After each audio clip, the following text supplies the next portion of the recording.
Revolution Radio proudly presents, live from the heart of the Blue Ridge, Roanoke, Virginia.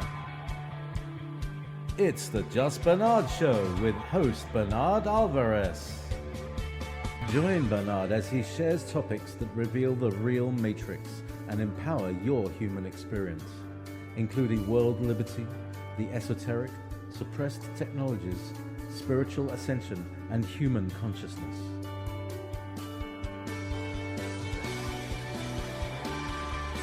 Humanity has awakened, and our time has come to realize our full potential.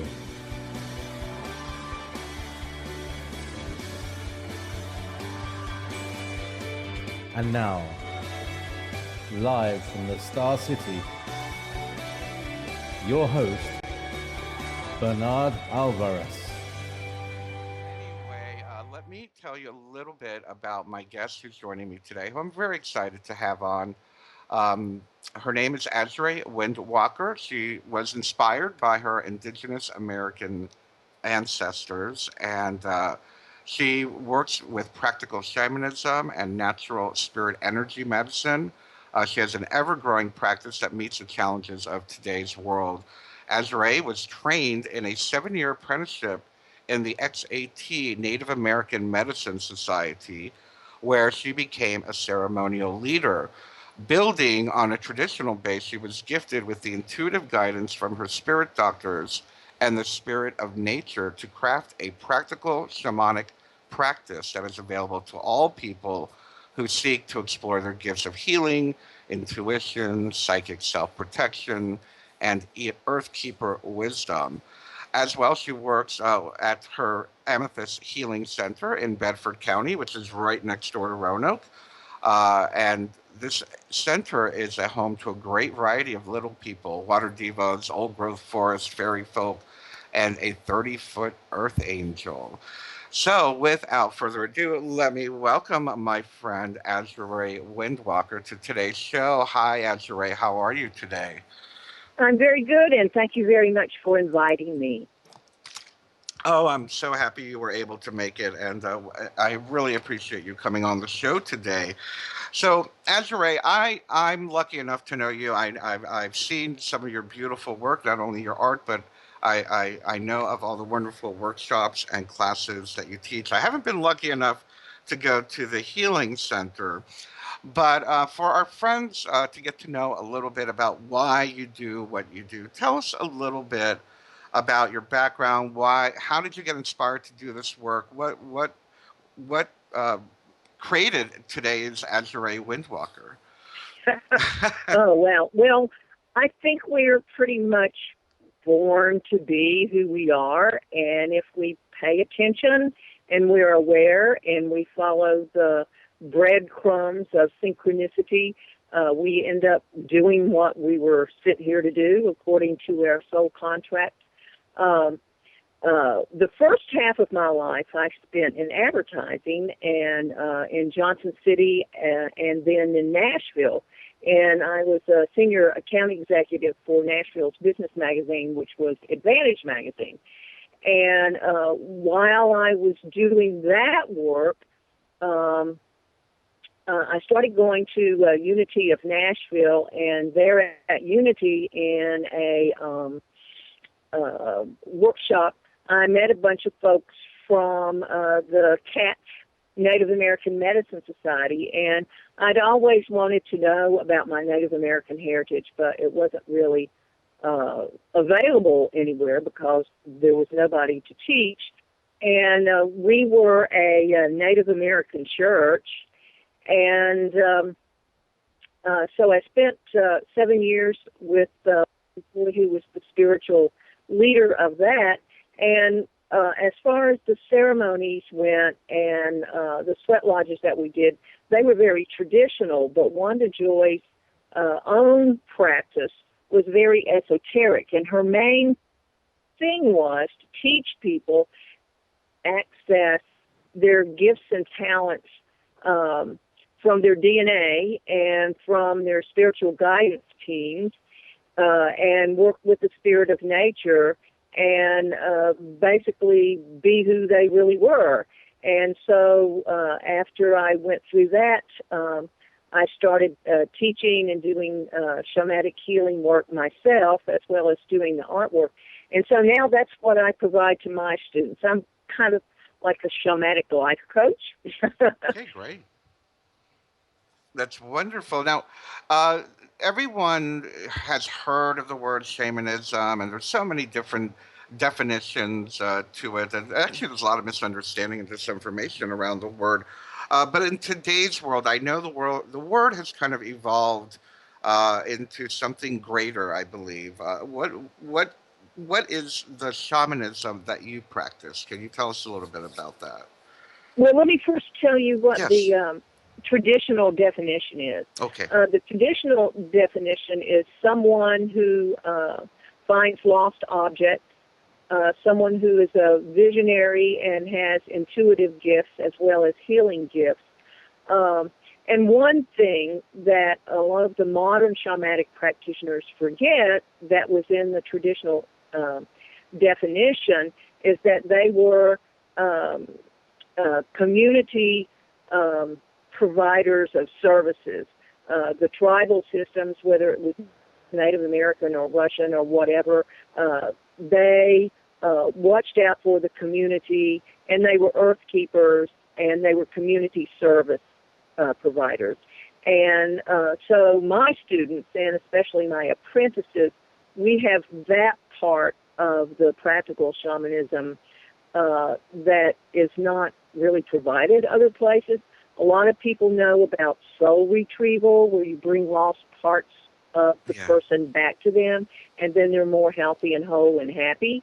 I also do core trauma release, which clears trauma from this lifetime and other lifetimes. And then we have the module where I work together with some of the advanced people of doing earth keeping. And so we go to sacred sites and send healing to the earth rather than take it, which is what usually happens. Yeah, unfortunately, that's very true. And I thank you for explaining the definition of earthkeeping. That was going to be my next question. So tell us a little bit about Azurae. Tell us a little bit about perhaps some of the. Do you practice a particular tradition, or is it a more of an eclectic teaching or background that you've had? Well, I was rooted in the Cat's Native American Medicine Society, and most of us in the Medicine Society were Cherokee, largely. I have Cherokee as well as Saponi and Nassamon, which is the Eastern Algonquin, like Powhatan Confederacy, ancestry as well as Scotch-Irish. And I've been told by my astrological friends that I'm set up to have an unusual ability to access information out of my DNA. But these days, during the shift, I think like everybody can do that. And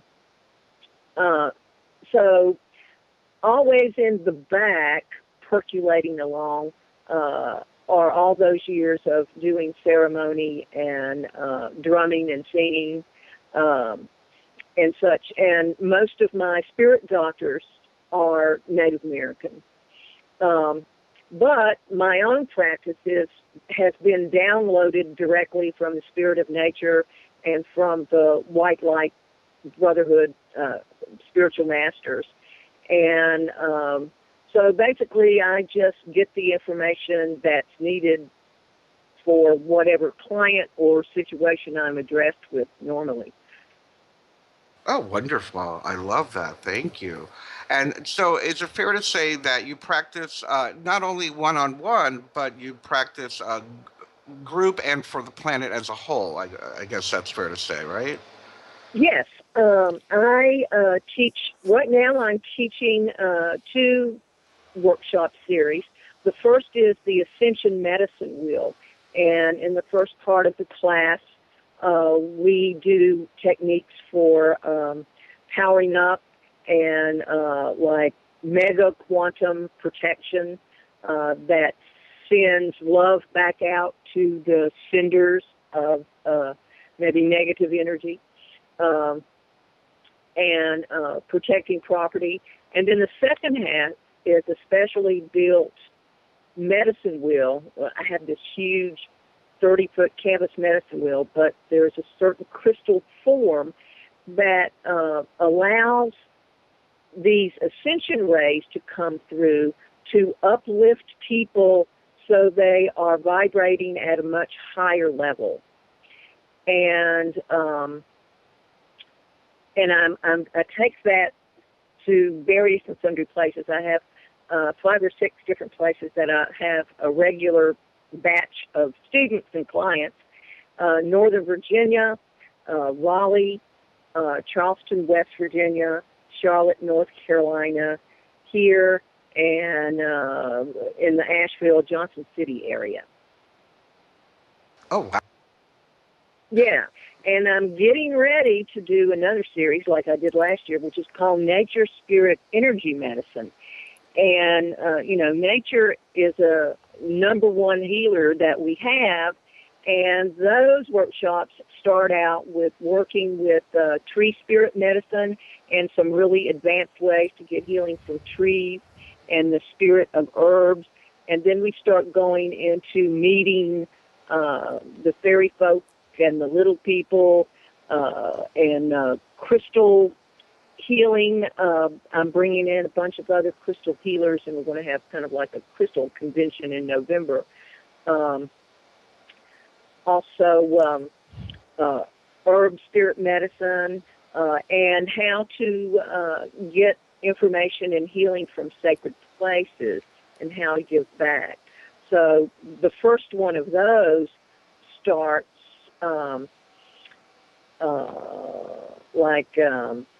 March the 15th. Oh, next year? This year. Oh, so it For started. this year. I did it last year, Oh, and wonderful. so, no, wait a minute, I've got that wrong. It starts here at the Amethyst Center on May the 28th. May the 28th. Great. Oh, good. So Yeah. it's not too late. If you're in the area, sign up. Wonderful, wonderful.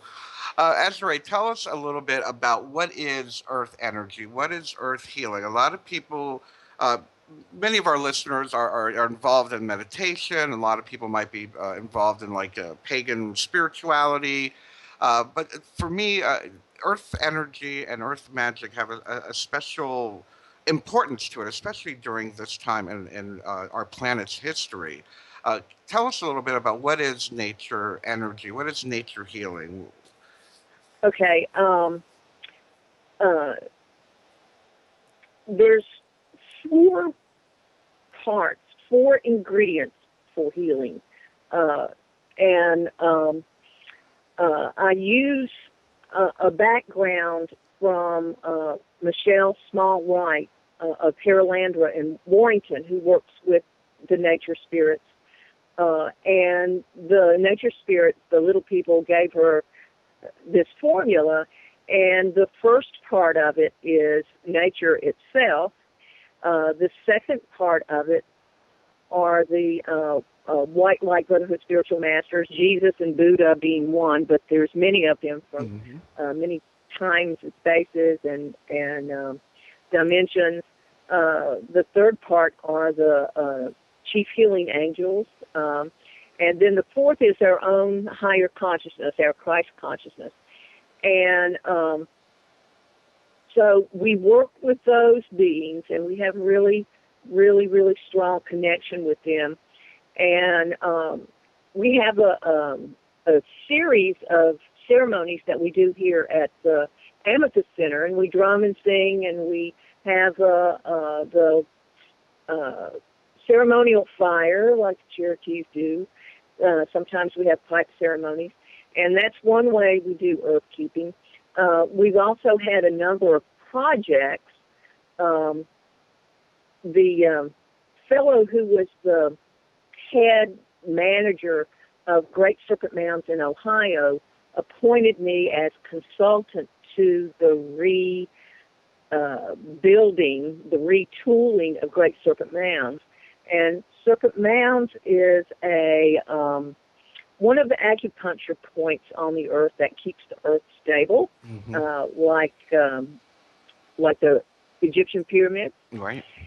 And about 100 years ago, a bunch of archaeologists dug through the mounds in several places and short-circuited it. It's a free energy machine, and it was used in ancient times for blessing seeds. There's stories of seeds, of corn seeds that were blessed and grew into corn stalks with corn on it in one day. Wow.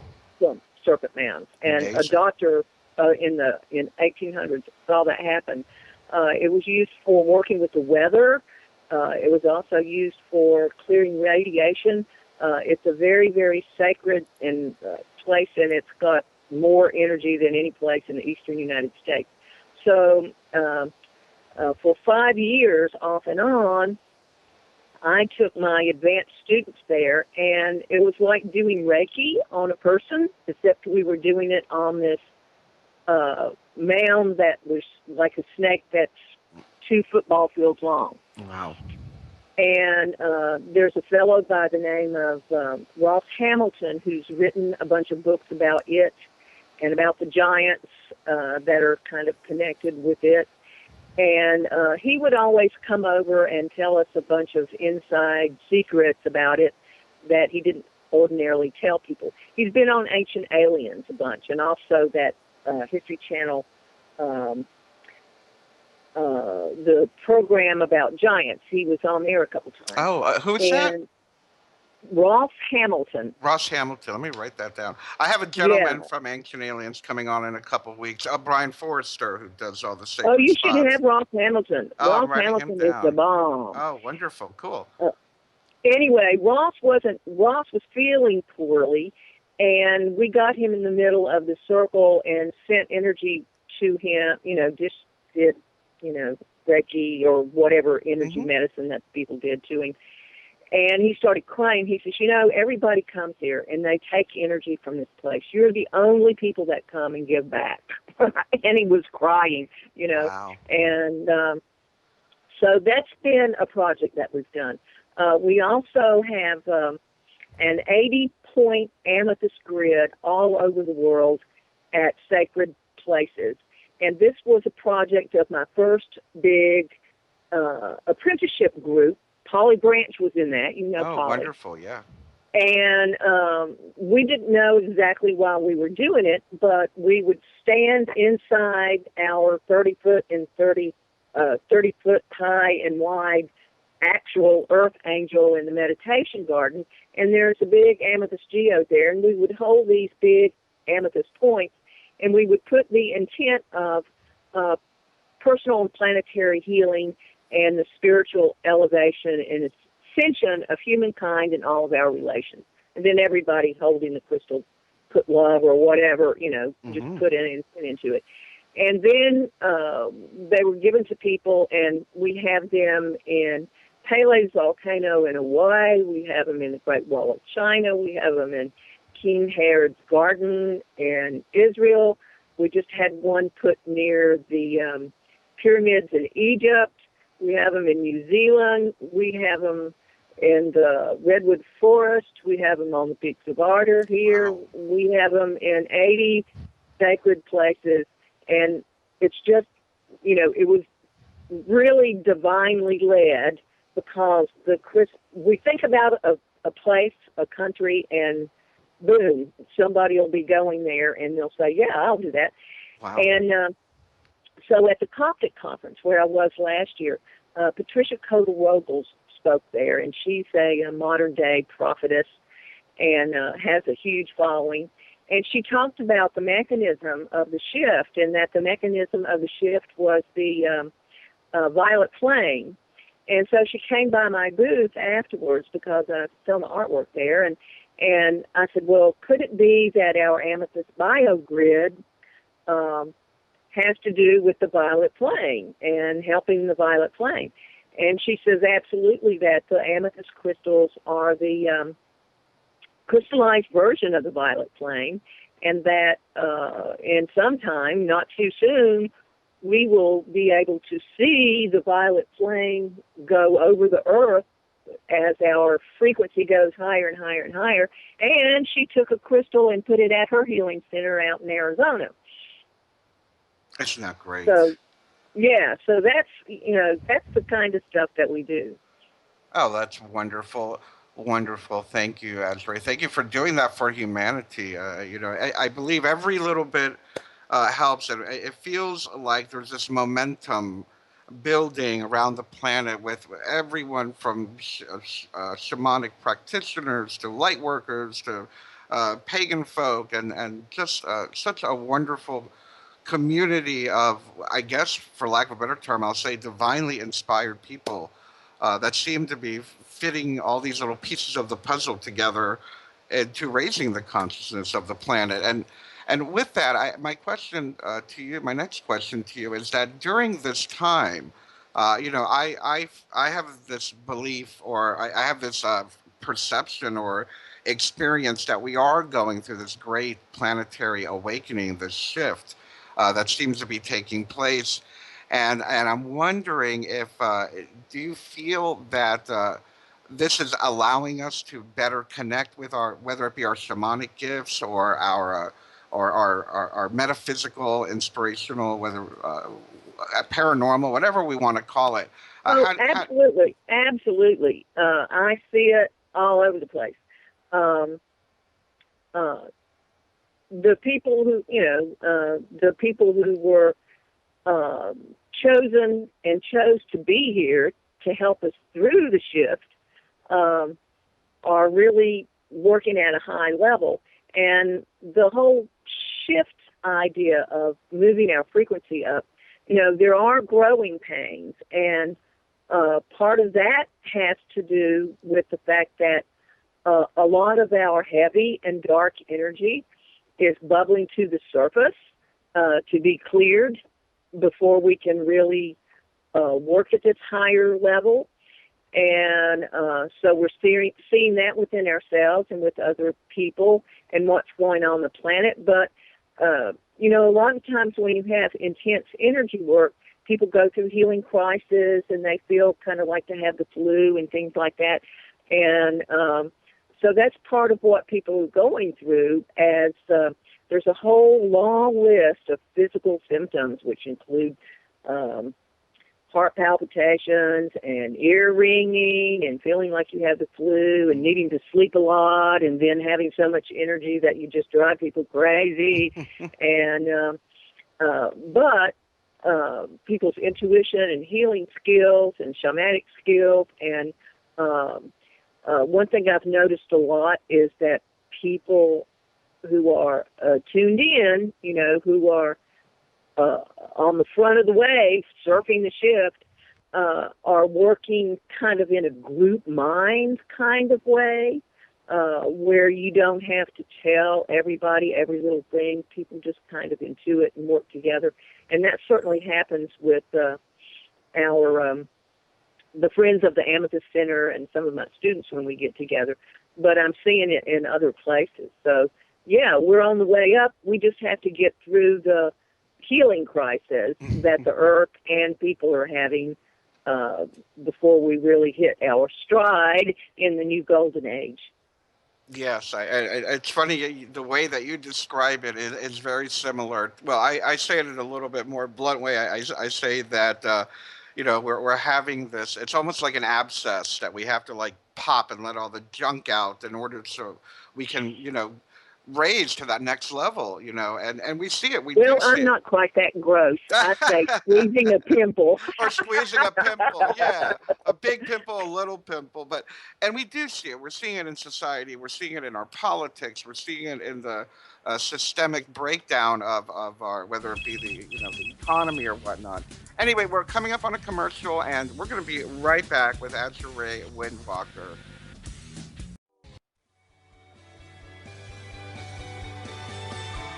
And now, back to your host, Bernard Alvarez.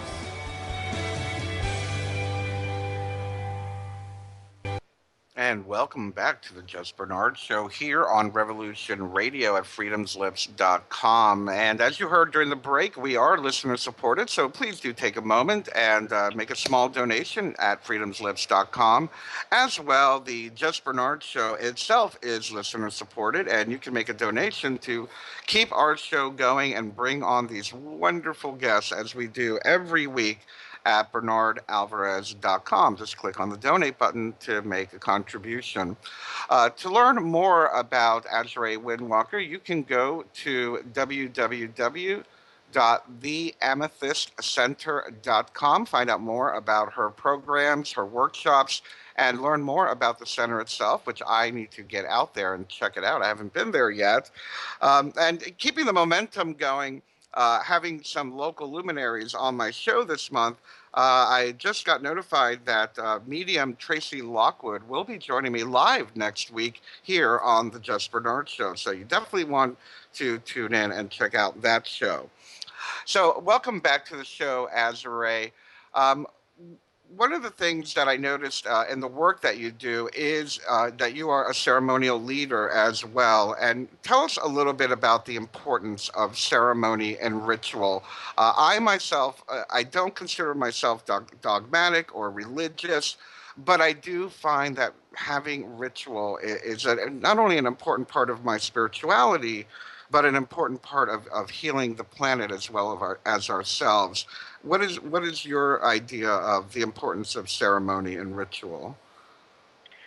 Well, Jesus even said, where two or more are gathered together, basically you create a huge vortex for healing and for spiritual development, so that when many people of like mind gather together and pray and dance and sing and chant and play drums and work with the spirit of nature and the spiritual masters and the ancestors and the little people and the fairy folks and such like that, the possibilities for changing people's personal challenges as well as helping the earth are immense.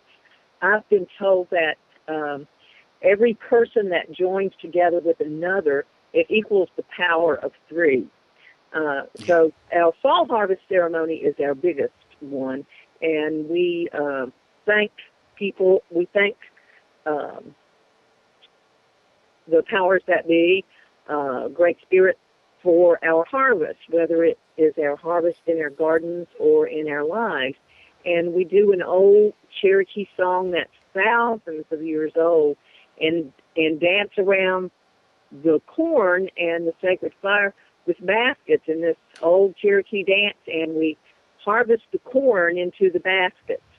And so it's metaphor, as above, so below, one of the great spiritual laws.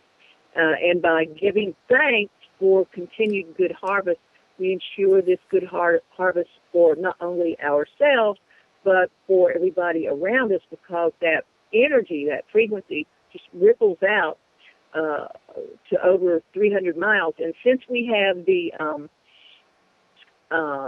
since we are the center of the Amethyst biogrid, that goes out all over the world. We have an amethyst grid work that sends that energy out. So ceremony is very important, and you come back revitalized and renewed and more connected, and it's just good fun to work in groups. Our ceremonies are based on the woodland Indian. We use a lot of Cherokee songs, but we also sing songs from the Algonquin languages, and we try to keep with the songs of the native people who lived in this area. Oh, wow. So you're connecting with the vibration that's been here, since ancient times. That's wonderful.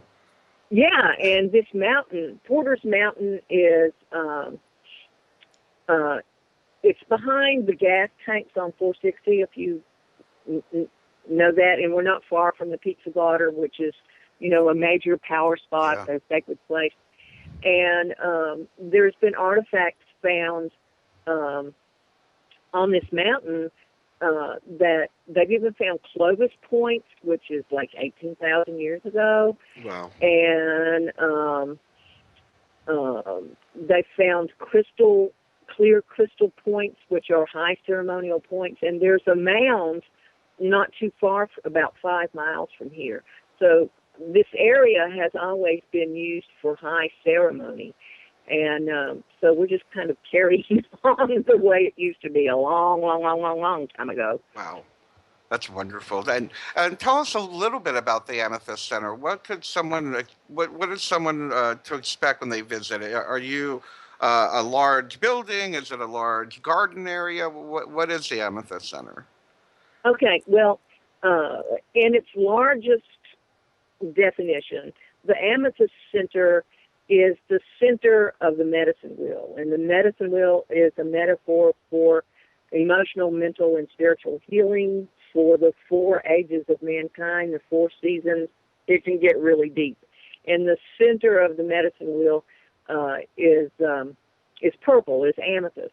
And the center of the medicine wheel is for our divine centers, that part of us where we co-create with Great Spirit, with God, and make changes for the better on the earth. So that's the large definition. It became the Amethyst Center because there's low-grade amethyst in this mountain. And in the Sweat Lodge, we would see purple orbs, which you hardly ever see, and purple orbs are spiritual masters. So this place has a really, really high frequency. Raymond Grace, the dowsing teacher that we've had, he said the highest frequency place he'd ever taught was in Santa Fe, and on the dowsing scale it was 25, and when he measured the Amethyst Center, it was 24. So we have an old barn that we've redone and it's really cool on the inside, looks, kind of southwestern, that'll seat like 30 people. That's the most we've ever had there. We have a ceremonial circle that's really nice. There's a meditation garden with the amethyst geode, and no matter how upset you are, you can sit within the energy of the angel and just get blissed out, And we have 31 acres, and about 10 acres of it is old growth forest with trees that are better than 250 years old, which is why the little people, which are kind of like Native American-looking elves, live here. And over the past 20-some years since I've lived here, my mother owned it, we've worked with the nature spirits, and they're part of the team. We ask them when we're going to do a ceremony, if they want to come, we ask for their advice, and all of our intuitive friends, we figure out what's going on. So people have access to some sacred forest. There's several medicine wheels and portals. There's a little pond and spring where you can get in touch with the devas of the water and watch the tadpoles grow up to be frogs, which is nice. And a little spring that runs through. People have gotten all kinds of really wild and unusual spirit photography here. One of my students was taking a video of me on her phone, and I was sitting at a place where there was a lot of fairy energy, and I moved my hand, and there was this little white fairy that came through on the video. Nice. People are always getting things like that here, so it's a really high-frequency place, and sometimes it's actually kind of hard to live here. I welcome going to the lower frequency of Northern Virginia,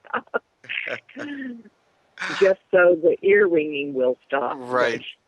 Get that balance, that shift back into, what is that, 3.5D mentality, I guess.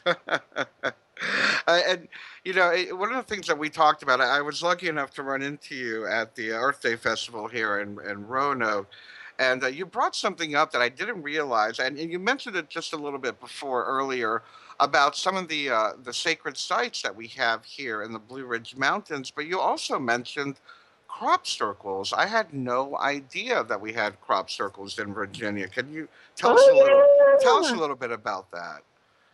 yeah. Well, some of the friends of the Amethyst Center, we were into crop circles, and we read a lot of books by Freddie Silva, and I had met him at a couple shows up in Ohio. He's an English guy who used to live right across from Stonehenge, and just made it his business studying crop circles. Oh. And I think it was like maybe 7 or 8 years ago that the first one happened. They usually happen about now, the first 2 weeks in May. Mm. And they were huge. I saw it on Lynchburg TV, and they were kind of making fun of it, but they had it on TV. Wow. And so we went out looking for it because they more or less gave the coordinates. It was up near Poplar Forest. And there was a huge one. There was actually two. And then we got a bunch of people, Joss Hazelwood, Mary Persinger, Penny Best, Chris Powers, myself, and a couple other people just went riding around looking for them. And it turned out that year there was, I don't know, 10 or 15 of them. They were all over the place. And we dowsed them, and out on the dowsing scale, which, just kind of relates to nothing, but it's a scale, say the outside was 4. Then when you stepped inside the crop circle, the energy went up to 17. And then when you got to where the grain swirled around, like the middle vortex of it, it was like 28, and the energy was so high it made you sick out of your stomach. But sensitive people can feel them and feel kind of like when they're coming on. And since then, about every other year, we've had crop circles, not as many as that first year. The last time that we had a lot that we knew about was year before last, and it was in a big field on Highway 24. And those crop circles looked kind of like Reiki symbols or writing, and there were all of those symbols all over the place. They're not the really complex ones like they have in England. Right. From what I understand, it takes a while before they are developed into the complex ones. They were more kind of amorphous, more kind of like an amoeba or something. But then we didn't have anybody to take us up in an airplane either. Right. So maybe the next time we'll find somebody. Some of your listeners will volunteer and we can go on a plane and see them. Hey, they have hot air balloon rides around there, don't they, or something? Out of Lynchburg, that would be a great way to see them. There you go. That sounds wonderful. So we've investigated and we've collected some of the grain from them. And when you put the grain in water, it becomes like jet fuel. Wow. Really intense water. And so what Freddie Silva told us was that where the crop circles appeared in ancient times, because they've been going on for thousands of years, that's where people built mounds and built sacred circles like Stonehenge. And then the Christians would come along and build a cathedral on top of that, and, because the place has a lot of power. And so basically he was saying that this area is being downloaded to be a light center. Oh, isn't that wonderful? Great. Yeah, isn't that cool? So it's all happening in Bedford County. At the same time that we had them in Bedford County, they had some in Johnson City, Tennessee, where the Coptic Conference is, where I used to live and where I went to college. And they've had some around Knoxville. And I think they've had, there's been a few like up in Michigan and a few. There was one across from Serpent Mounds in Ohio that was a more complex one. So, there are a few here and there, but, most of them are in England.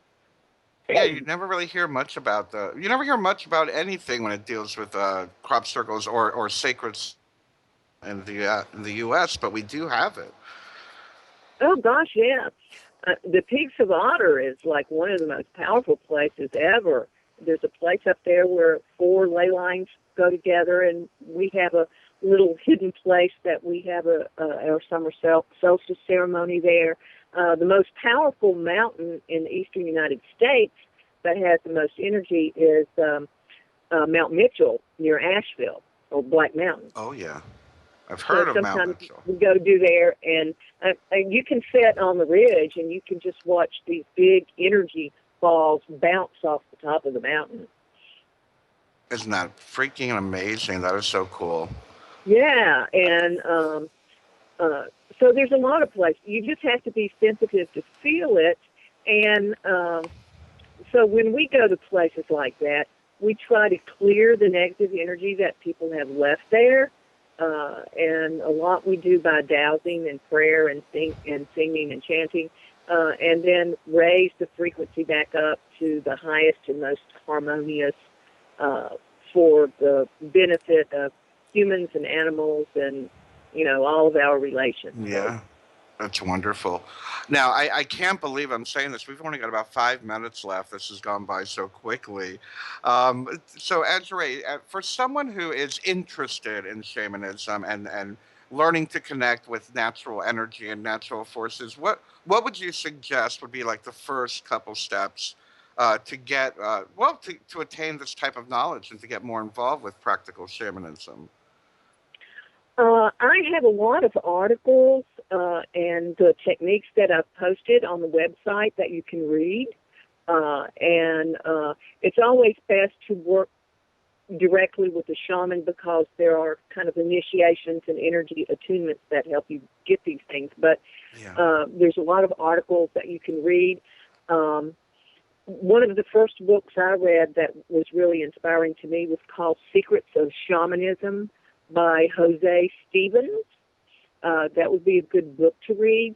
And as far as getting into the energy, just laying on the ground and rocking, connecting to whatever the frequency that the earth is experiencing at that time, and finding a really big old tree and connecting energetically with that is a really good way to start.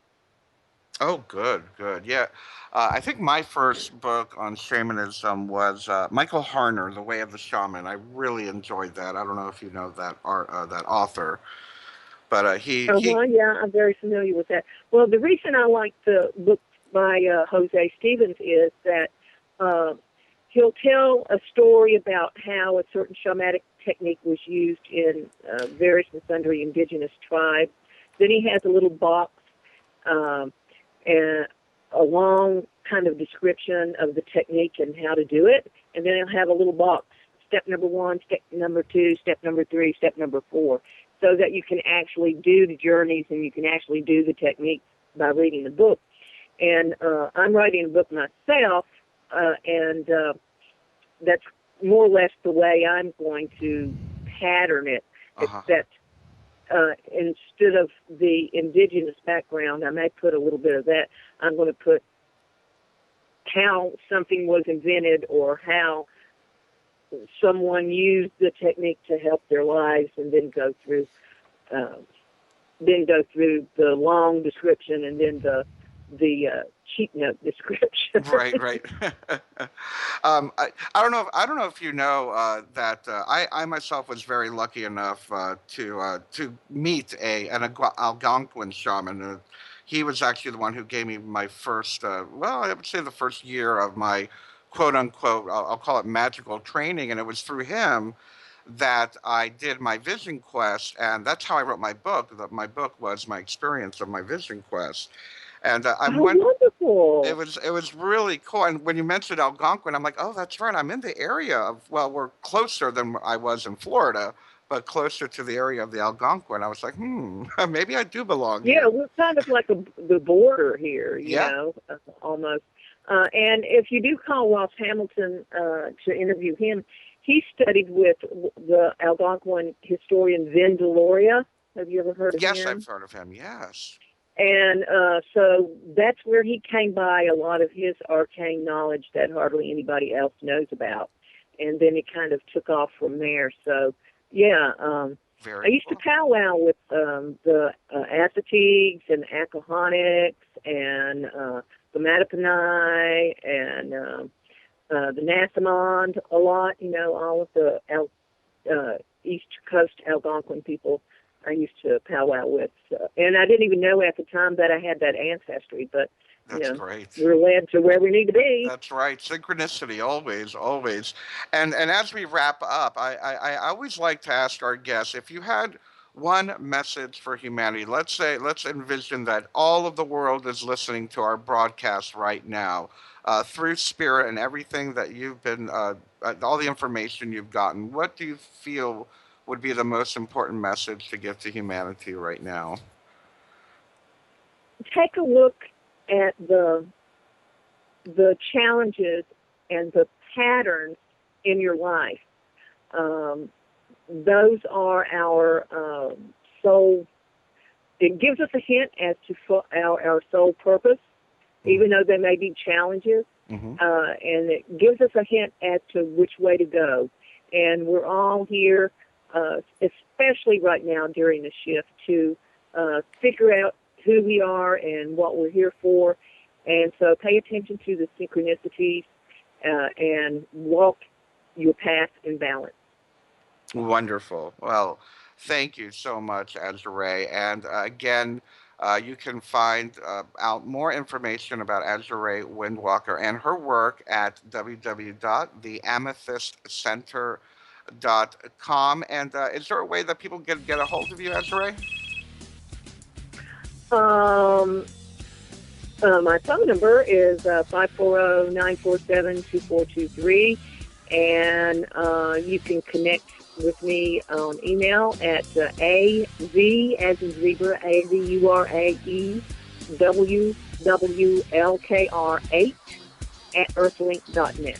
Wonderful. Well, thank you, everyone. Have a wonderful week. We love you very, very much. And I'll see you next week with Tracy Lockwood here on the justBernard Show. Bye-bye now.